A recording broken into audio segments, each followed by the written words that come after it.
A very beautiful morning to you and welcome to the big story on Quest Television. I am Marvelous Akbane. And this morning on the big story, we'll be talking about the role of public hearings in Constitution review. Yes, the role of public hearings in Constitution review. So the Senate on Friday commenced a 2-day public hearing in Lagos as part of the ongoing efforts to review the 1999 Constitution of the Federal Republic of Nigeria as amended.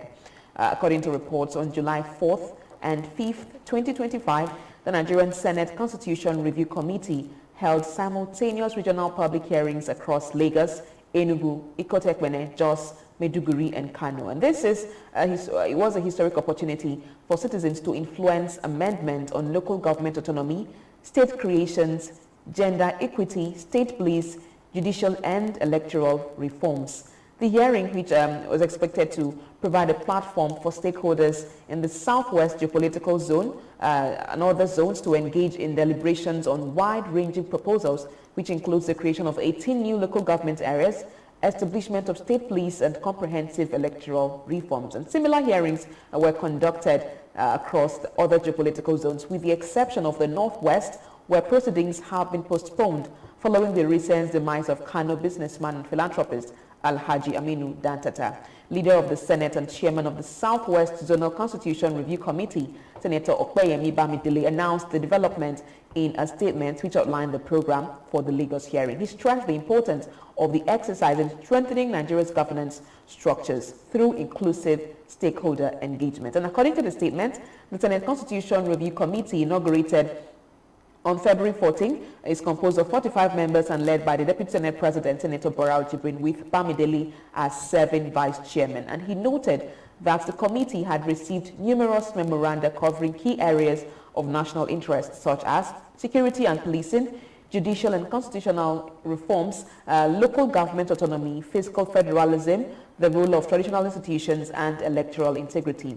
And among the prominent proposals is a bill advocating for the establishment of state police and other state-level security agencies to bolster internal security and decentralized policing. And another seeks the creation of a state security council in each state to advise governors on matters of public safety and security.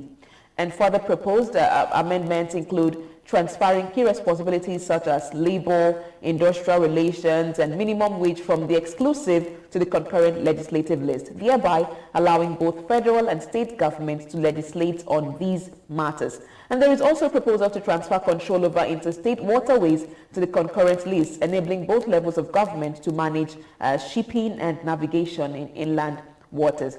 And to promote equity and democratic inclusion, one bill recommends that each local government should have at least one representative in the State House of Assembly, one female representative in the State House of Assembly. And this, Bamidele said, would ensure the residents of all local government areas benefit from state-level legislative decisions. And in the area of electoral reforms, he revealed that the proposal have been submitted to allow independent candidacy in elections and to enable Nigerians in the diaspora to participate in voting. And other submissions have called for reforms in the nation's fiscal operations, including reduction of period of a president or governor may authorize withdrawals from the Consolidated Revenue Fund. And then it's been asked that to be reduced from 6 to 3 months. And there's also a push to revise the existing derivation formula. There's just a whole lot regarding this. But this morning on the show, I will not be doing this alone. Joining me is Mr. Tony OKWUNEBE. He's a publisher, and he is the publisher, Nigerian Radar Magazine, Delta State. Good morning to you, and thank you for joining me on the show today. Yeah, good morning. Thank you for having me here. Yes, I'm delighted to have you. Now, we are talking about the role of public hearings and constitution review. What do you think? What do you think is the significance of a constitutional review in public hearings? Yeah, first and foremost, the issue of constitution has been on the front burner all these years. Yes. Starting from 1999. In fact, immediately that constitution was handed over to the people of Nigeria. Yes. The people of Nigeria rejected it in the sense that they said it wasn't made for Nigerians. We were not among the people that drafted the constitution. Yes. But even if it is the military that drafted the constitution, the military personnel are Nigerians. And as such, they live with us, they stay around us, in fact, they are part and parcel of the Nigerian system. Yes. So saying that it is not a constitution drafted by Nigerians, it's just looking for a venue to also amend those scenarios that did not play out as at the time the constitution was drafted. Yes. So they are now looking at some occurrences. One, for example, that also had an urgent review was the situation where a candidate, a gubernatorial candidate, yes, after winning election, dies. Yes. So what happens to the what do you call it? The deputy, the running mate. Will he take over administration immediately, or another election will be conducted? Because in Kwara State, yes, it happened, yes, where the gubernatorial candidate won election, and a day or a few days to his swearing in, he died. Yes. So that one was not captured in the Constitution of 1999, and it has to be reviewed. Yes. And then created an avenue where the deputy takes over administration. So these are issues that have been unfolding, yes, in our Nigerian 1999 Constitution. That's why it got to a point when the lawyers want to quote any section of the Constitution, they say, as amended. Yes. As amended. So we'll keep amending. I don't know the year we'll finish the amendment. But this constitutional review, of course, it is necessary. It has a provision in our Constitution that after a certain time, when these things are becoming obsolete, we also need to review the Constitution so that it will have the current reality embedded in it. But in this present Constitution, from all the things you read that, I don't even know where to start. Because it's like we're throwing the 1999 Constitution into the dustbin as it affects this Northwest, North Central, Northeast, Southwest, South, and Southeast. Yes. Each geopolitical zone are coming up with their own issues as it affects them in their region. So, like in Delta, I mean, in the South, yes, we have various issues that crop up, and then we ended with our creation of states. Yes. So, if by the time they tear Anioma out of Delta State, what happens to the existence of the present governor? Does it end that day, or it becomes the governor of one branch of the state? And then the other branch. And the other branch will now conduct a new election. It will also affect the electoral circle, which we have been operating. So these things have to be looked into very critically, so that by the time they aggregate all the issues, it goes back again to the National Assembly for them to decide which one to pass and which one not to pass.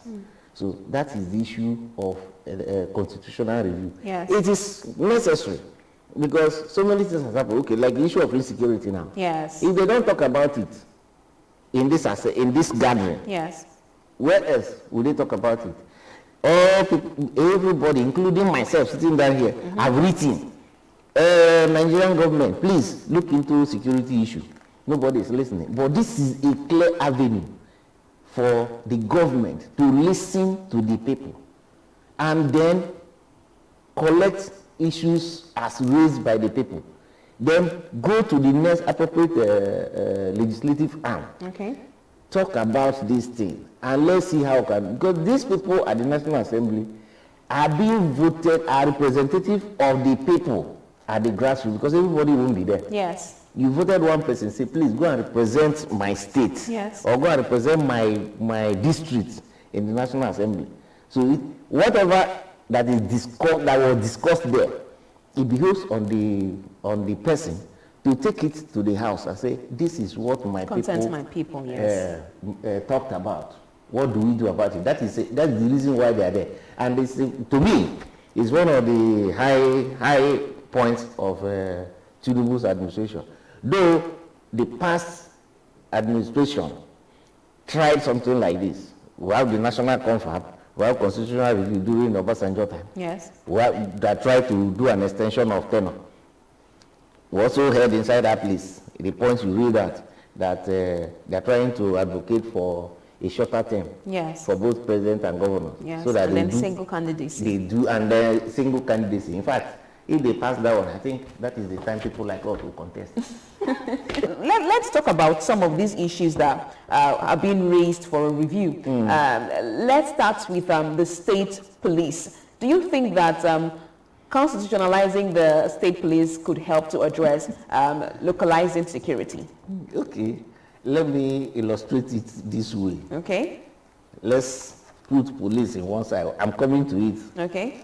If, for instance, you fortunately run into 100 million, maybe 100 million was given to you. Yes. Or you won 100 million. Okay. From maybe this public hearing we're doing now. Somebody says, I like that, I like this person. Yes. And that's share 100 million.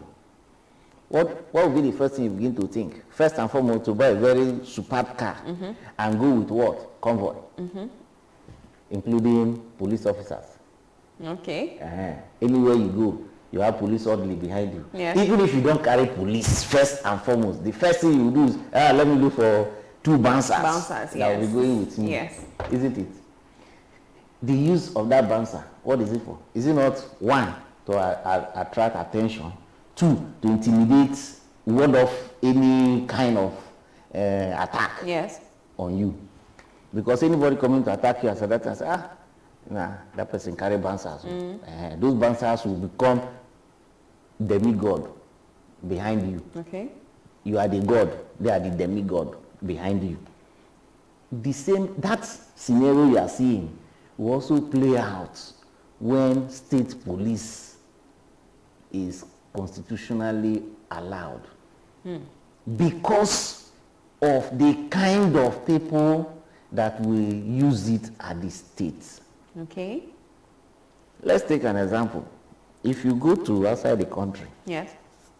If you have been fortunate to go to outside the country, you don't know who is who when you are walking past the street. Not driving past, who give you road where you want to drive past. When you are walking past the streets, you see a prime minister with his briefcase going to work. All of you will start talking. We'll be walking on the street. He has no police orderly. He has no security around him. If our politicians travel to that place, they still do the same thing with us, we the common people. Now, but when they come back, they have convoy, even a councillor. I saw one councillor carrying police order. Councillor, who is just primary 6, carrying police order. Then council chairman having a Hilux as escort. I say this country, we don't large. Now, the issue of state police, if given constitutional backing, the politicians and the governors will use them beyond what constitution provides. All right. So the state police should be an issue that should be left at the federal. I keep telling it. At the federal level. Until we change our mindset towards security issues, that is when state police can be allowed. All right. We'll get back.